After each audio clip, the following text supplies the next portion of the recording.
Hello दोस्तों, आज हम एनडीए के मैथ के लिए सम्मिश्र संख्या यानी कॉम्प्लेक्स नंबर के बारे में बात करेंगे।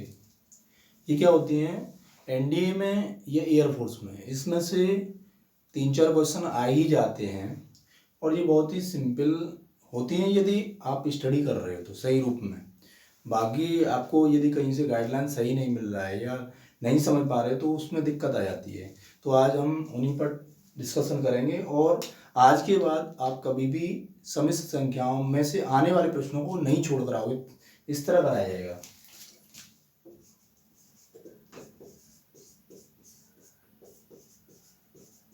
सम्मिश्र संख्याएं, कॉम्प्लेक्स नंबर।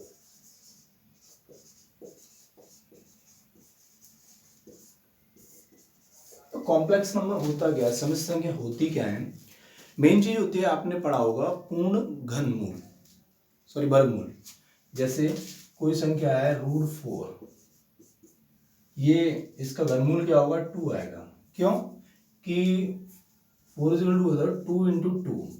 तो ये जो इस रूट खत्म होता है उसके लिए पेयर बनाना पड़ता है, पूरा एक जोड़ा बनाना पड़ता है। ये हो गया। लेकिन क्या होता है अगर इसमें हम माइनस लगा दें, -4, तो इसका वर्गमूल क्या होगा?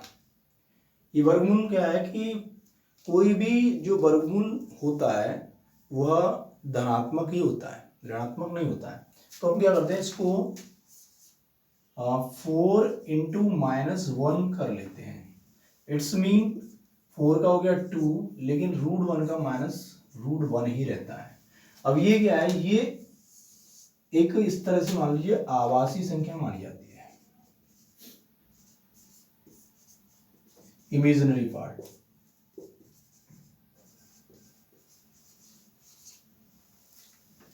ठीक है। तो ये क्या होता है, जो -1 होता है रूट में, उसके लिए हम क्या करते हैं, इसका कोई घन नहीं होता है, वो वर्ग नहीं होता है, वर्गमूल यानी 1 का तो 1 हो जाता है, लेकिन इसके लिए क्या करते हैं हम आयोटा मान लेते हैं।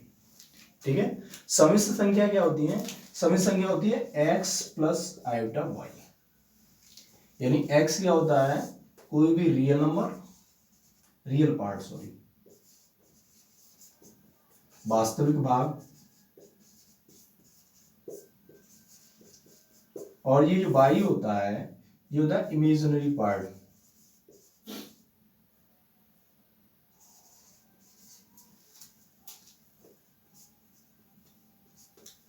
Imaginary part. अगर आपसे पूछ लेता है, इस तरह कोई नंबर दिया होगा 2 + 2 या 3 आयोटा, इसमें पूछेगा रियल पार्ट क्या है, यानी वास्तविक भाग कौन सा है। तो ये हमारा जो पहला होता है वो वास्तविक भाग होता है, और ये 3 है ये आपका इमेजिनरी यानी आभासी भाग है। इस तरह ये आयोटा जो है वह √-1 की वैल्यू है आयोटा। अब आयोटा इस बल्टू हो गया -1, तो आयोटा स्क्वायर मीन्स क्या हो जाएगा, -1 × -1 रूट में। इसकी वैल्यू आएगी √-1 का स्क्वायर इक्वल टू है -1। इसी प्रकार आयोटा 3 की वैल्यू क्या होगी, हम इसे तोड़ सकते हैं, आयोटा स्क्वायर × आयोटा। अब आयोटा स्क्वायर क्या है, इसकी वैल्यू आएगी -1 और इसकी आ जाएगी आयोटा, अतः आयोटा 3 की वैल्यू क्या आ जाएगी, -आयोटा। इसी प्रकार हम आयोटा 4 की वैल्यू निकालेंगे। तो आयोटा 4 क्या है, अगर देखा जाए तो यहाँ 2 × 2 कर सकते हैं, इट्स मीन आयोटा 2 × आयोटा 2। अब आयोटा 2 की वैल्यू, स्क्वायर की वैल्यू हमें पता है -1 होती है। इसी प्रकार इसकी वैल्यू, आयोटा स्क्वायर की वैल्यू -1, -1 × -1 क्या हो जाएगा, 2 हो जाएगा, सॉरी 1 हो जाएगा, लेकिन किसका, प्लस का। अतः आयोटा 4 की वैल्यू 1 होती है।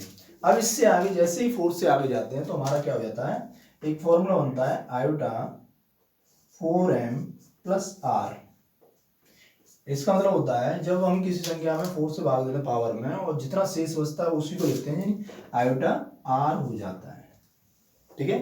जैसे आपको एक सवाल दिया जाए, जैसे कोई पूछ रहा है आयोटा 25 की वैल्यू क्या होगी, तो क्या करना है, 25 में 4 का डिवाइड करना है 6 1, यानी क्या हुआ आयोटा 4m प्लस 1, ये 4m, m का मतलब हो गया 6 आ जाएगा, यहाँ कोई पूर्णांक होता है तो इसकी वैल्यू क्या आ जाएगी, ये आयोटा, ये जो शेष बचता है वही आपका यहाँ आता है तो 1 हो जाएगा। अब आयोटा 1 यानी 1 लिखें जरूरी नहीं, आयोटा ही होगा, इसकी वैल्यू -1 हो जाएगी। इसी प्रकार आपको दूसरा सवाल दिया जाए, जैसे आपसे कह दिया कि आयोटा 206 की वैल्यू बताइए, आयोटा 206 की वैल्यू क्या होगी, तो हमें क्या करना होगा, 206 में इसको 4 से डिवाइड करना होगा, 206 को, 5 20 हो गया, 6 और 50 4 2, यानी क्या आ गया, इसे हम लिख सकते हैं आयोटा 4 × 51 + 2, इसकी वैल्यू क्या आएगी, इससे यानी r को हम लेते हैं तो ये क्या हो जाएगा आयोटा स्क्वायर की वैल्यू क्या होती है -1। इस तरह हम आयोटा के मानों को ज्ञात करते हैं और आयोटा के जो मान हैं, ये जो वैल्यू है वो आपसे नॉर्मली पेपर में एक आध क्वेश्चन आराम से पूछ लेता है। बहुत ही सिंपल तरीके से आपको समझाया गया है, समझ में आ भी गया होगा और हमारा यही प्रयास रहता है कि आप लोगों को सरल से सरल और सही भाषा में समझाकर आपको हर एक टेस्ट के लिए तैयार किया जाए। इसलिए यदि मेरा वीडियो अच्छा लग रहा हो तो आप इसे चैनल को सब्सक्राइब करें और बेल आइकन जो है उसको दबाएं, जिससे कि आपको आने वाली जितनी भी वीडियोज़ हैं उनका नोटिफिकेशन आप तक पहुंच जाए और आपके लिए जो टेस्ट की तैयारी कर रहे हो, एनडीए हो या एयरफोर्स हो, उसमें बहुत सिंपल भाषा में समझा के आपकी टेस्टों को क्वालिफाइड कराया जाए। अतः आप समझ में आ गया तो या तो इसे लिख लीजिए या स्क्रीनशॉट ले लीजिए, इसे फिर आगे कराते हैं।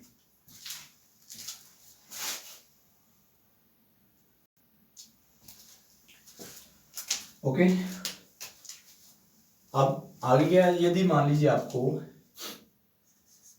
z बराबर x प्लस आयोटा y दिया है, इस तरह सवाल दिया है, तो अब वो आपसे पूछता है, यहाँ ये मुख्य 3 फॉर्मूले हैं जो मैं आपको करा रहा हूं। पहला एक होता है कोणांक, मापांक यानी ये जो चिन्ह है ये वाला, ये मॉड्यूलस का है, मॉड्यूलस मापांक को ही इंग्लिश में बोला जाता है। ये आपको वैल्यू दी होगी और उसमें से आपको मान बताना है कि ये इसका मापांक क्या होगा, ये मॉड्यूलस क्या होगा।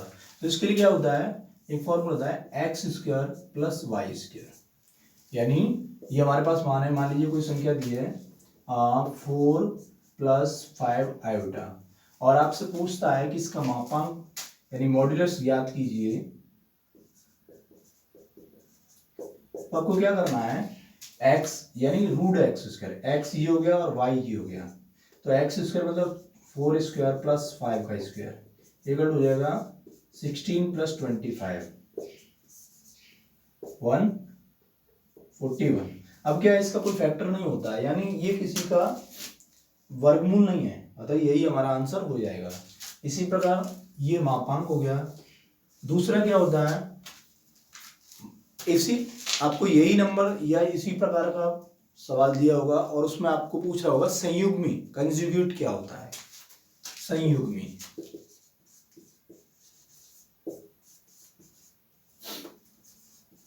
कंजुगेट, ठीक है, संयुग्मी या कंजुगेट क्या होता है, इसमें क्या होता है, ये इस तरह का साइन लगाते हैं हम लोग जेड पर बाहर, या ऐसे हम ऐसे भी लिख सकते हैं जेड इनवर्स, ऐसे करें तो इसको क्या करता है कि इसका फॉर्मूला होता है ये बस प्लस में होता है और जो इसका संयुग्मी होता है वो माइनस हो जाता है, x - आयोटा y, ठीक है। तीसरा होता है जो बहुत महत्वपूर्ण है और हर एक पेपर में या एनडीए का हो या एयरफोर्स का, उसमें आपको इसका प्रश्न मिल जाता है, इन तीनों में से मिलता है, लेकिन जो कोणांक है, कोणांक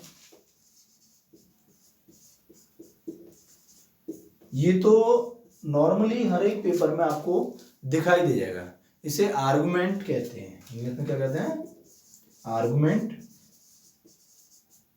और ये पूछता है। इसके लिए क्या करते हैं,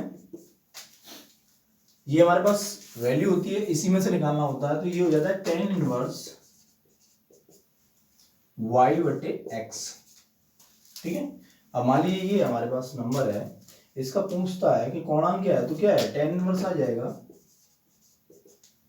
और 5/4, इस तरह ये कोणांक। ये बहुत ही इंपॉर्टेंट 3 फॉर्मूले हैं और इनमें से ही आपसे प्रश्न पूछे जाते हैं। ठीक है, अभी सॉल्व करने के लिए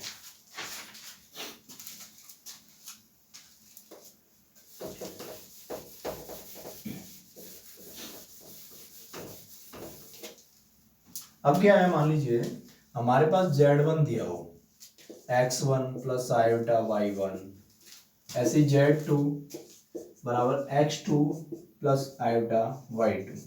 अब क्या होता है, इनको पूछता है, जैसे उसने पूछा Z1 प्लस Z2 की वैल्यू बताओ क्या होगी। Z1 और Z2 की वैल्यू आपको बतानी है क्या होगी, तो इसमें क्या होता है, इन्हीं से हम निकालते हैं। जैसे पहला है हमारे पास ये दिया हुआ है, Z1 की वैल्यू है और ये Z2 की वैल्यू, तो हम इसकी वैल्यू निकालेंगे तो क्या करेंगे, x1 plus x2 plus y1 plus y2 का आयोटा, यानी एक ब्रैकेट में पहले में x1 की वैल्यूज लिख लीजिए, दूसरे में y की वैल्यूज लिख लीजिए और उसके पीछे इन दोनों को आयोटा लगा देते हैं। ऐसे ही वो पूछता है Z1 माइनस Z2, तो ये क्या होगा, x1 प्लस x2, बस जैसे यहाँ साइन चेंज हुआ है, ये प्लस है ये माइनस है, ऐसे ही यहाँ साइन चेंज हो जाएगा, ये आ जाएगा minus y1 plus y2 iota. ठीक है, यानी ये प्लस हो गया, ये इसका माइनस हो गया। अब क्या होता है, तीसरा Z1 इंटू Z2, यानी हमें इसका गुणा करना है, Z1 व Z2 का। इसमें क्या करते हैं, x1 और x2 लिया है, ऐसे ही एक पहले क्या कर लेंगे, x1 x2 माइनस, यानी ये जो किया है वही यहां लिख दीजिए और इंटू कर रहे हैं तो हम क्या कर लेंगे, x1 x2 y1 y2 bracket. ठीक है, उसके बाद क्या है, प्लस। अब क्या करना है, x1 को हम मल्टीप्लाई करेंगे y2 से, x1 y2। अब दूसरा है तो ये क्या हो जाएगा, हमारे पास ये हो जाए तो plus y1 x2 y1 x2 y1 iota, ये इसका क्या होगा, गुणा हो गया। अब क्या करना है हमें, अब हमें निकालना है डिवाइडेशन, यानी इसका डिवाइड निकालेंगे, सॉरी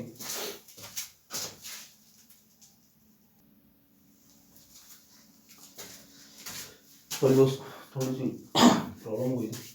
हाँ, तो ये हमारी कुछ सामान्य सूत्र हैं कॉम्प्लेक्स नंबर के लिए, यानी जो सम्मिश्र संख्या है।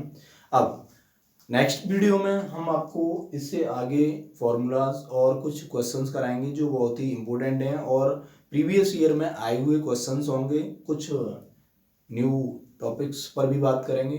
अतः आने वाले समय के लिए जो वीडियो आएगी वो आपको पूरी कंप्लीट 3 पार्ट में कॉम्प्लेक्स नंबर करा देंगे। इसी के साथ जय हिंद।